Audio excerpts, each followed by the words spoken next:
Hi,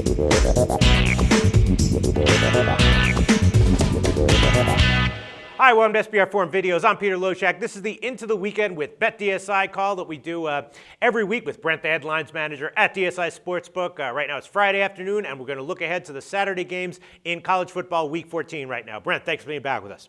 Yeah, it's a big Saturday looking ahead there, Peter, so it's going to be a good one. It is, right? Okay, I just want to start off, it's Thanksgiving weekend, so I know it doesn't need to be said, but because it's Thanksgiving weekend, I want to say on behalf of all of our viewers, all the people who love the show and look forward to it every week, Brent, thank you so much. Very thankful for your willingness and energy regarding this show. All right, start with college football. Rivalry game weekend, right? So I'm assuming, is this like the biggest, weekend of the week in terms of volume for college football? The biggest weekend of the week, of the year, we'll say, yeah. Right. No, it's huge. I mean, looking at these games, there's just a ton of volume on some of these games. Ohio State, Michigan is just right. A massive game. Even stuff like Wake Forest, Vanderbilt. There's games all across the board. Obviously the Pac-12 games are big too.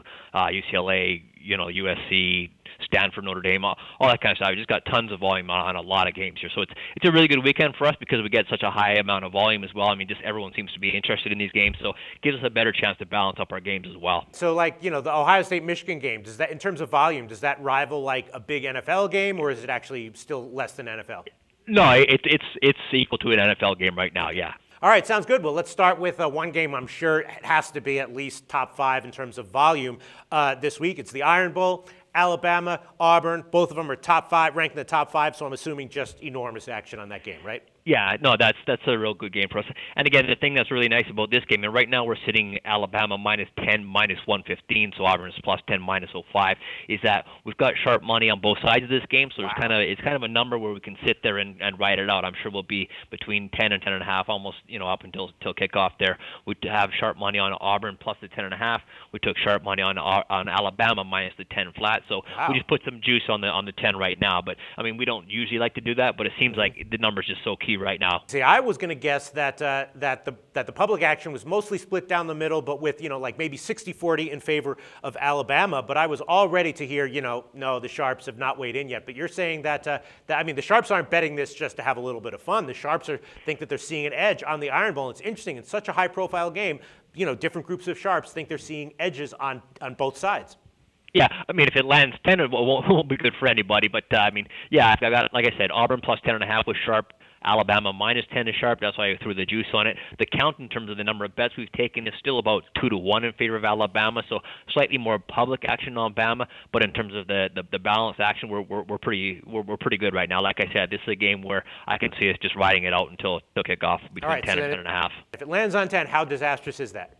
It's not terrible, and we do have some people who, buying off the 10 down to 9.5 on Alabama, but that's not what I would call sharp money. Even the sharp money that did come in was on Alabama -10, so they weren't guys buying down to 9.5 or anything like that. So it wouldn't kill us just if we pay out one side instead of both sides, which obviously is the lesser of the two evils. Right. And then, the next game that is similar, South Carolina, Clemson. I'm assuming also huge action here. Both of them in the top 10. Huge action on South Carolina, Clemson.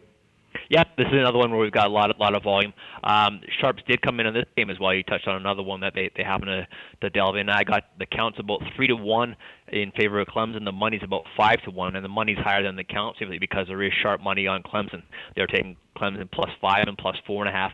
I'm sitting South Carolina at home right now -3.5. Our total is 58.5, but I've got little to no action on South Carolina at all. And then the third marquee game that I wanted to make sure that we get to is Texas A&M, Missouri. I'm assuming that Texas A&M as an underdog is just going to take huge public money. But then again, last week they got burned. Anyone who bet them, got burned betting them on the road at LSU. So maybe that scared them off.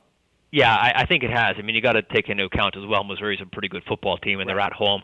They're only right now the line's 4.5, which isn't too much of a keeping people off of Missouri. Our count right now is about 4-1 in favor of Missouri. I've got sharp money on Missouri as well. So this is a game where right now it's not setting up too good for us. We're at 4.5. Maybe we'll go a little bit higher. But the difference between the public better is going 4.5 and 5. I'm not really going to attract a whole lot more money on A&M just by going to 5. But the sharp money we took on Missouri was at -3.5. I also have sharp money on the under 67 there. We're sitting at 65.5 right now. So Missouri -4.5, total 65.5 is the current line. Sharps are on -3.5 and under 67. So this is another one-way action game then? Yeah, I say this to my chagrin. Yeah, it's I've got nothing back on Texas A&M. Not much action at all on them. All right. I thought there was just going to be some big public money that would always bet Texas A&M with Manziel no matter what, but I guess in this case they're laying off, huh? Yeah, I mean, so far it hasn't happened. Maybe closer to kickoff, people who haven't played yet will get involved. Maybe, with Thanksgiving weekend, Thursday, Friday, some people haven't really looked at stuff yet, and tomorrow they will. But right now, yeah, we're going to need A&M to show up big. All right, so let's get to the rest of the card now. Now, I was looking at this, at the card this week, and my sense was that there was going to be a higher than normal amount of sharp sides and totals that you could tell us about. And, just from the first three games, I picked those games because they're the three most marquee games of the week. And in each of those games, there was notable sharp action. So is that true? There's more sharp action this week than normal? Yeah, I don't know how you figure that out looking in your crystal ball, but yeah, I definitely have more sharp action this week than, well, especially since last week. I mean, there wasn't a whole lot last week, and a few weeks ago, there were some weeks where we'd have like 6 plays, other weeks there'd be like 10 plays. This is another one where I've got quite a few. The first game we talked about, Ohio State at Michigan, which is a really huge volume game. Like again, I said I got a lot of public money on Ohio State, nothing but sharp money on Michigan plus 16. So really? the count's about 4-1 in favor of Ohio State, but my money's dead even, and that's because of the public's, betting smaller amounts on Ohio State, sharps taking Michigan with the bigger bet. Wow, so wait, let me ask you about that for a second.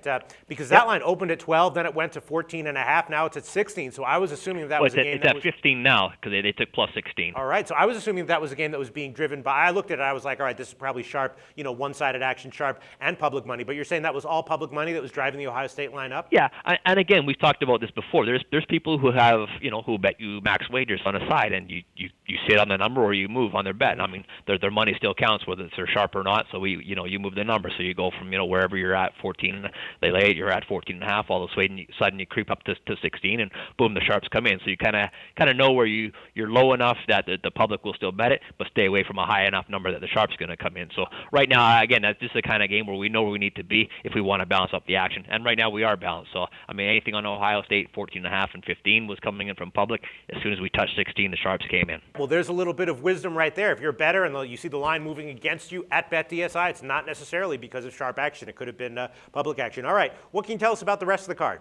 Yeah, another early game is Boston College at Syracuse. Boston College favored by 2.5, a total of 51.5 right now. We took sharp money on the under 53.5 and under 52.5. We're down to 51.5 right now, trying to get some over money. Haven't seen that yet, but the sharps were under 52.5, under 53.5 there.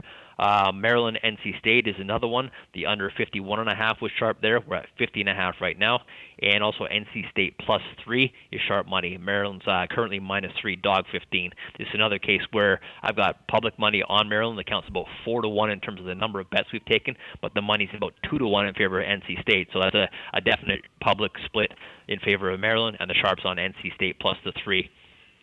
We touched on, Missouri, Texas A&M. We got that one there. Alabama, the sharps are split there. And Kansas State's another one, minus 16 with sharp money on Kansas State.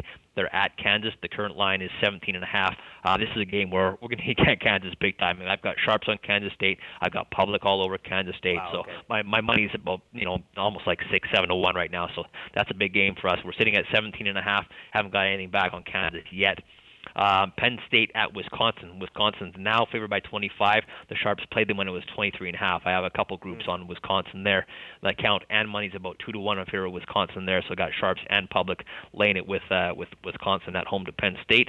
And let's see, we touched on Clemson, South Carolina already. The Clemson was sharp there. So that about covers it. All right, thanks as always, Brent. Really appreciate it. Now let's move on to NFL Week 13.